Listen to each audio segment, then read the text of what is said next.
Subay sa kamanduan ni Governor Gwen Garcia nga pugna ng African Swine Fever nga makasud dinhi Sugbo.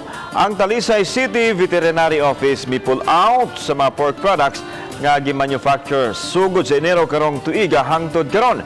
Gikan kini sa nagkalain-laing establishmento sa mong dakbayan.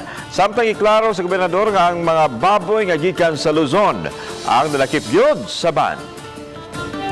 Let us be very, very clear because there seems to be a misunderstanding, no? Nga we only ban pork and pork-related products from Luzon. What does that mean? Chorizo, sisig, sa longganisa, ham.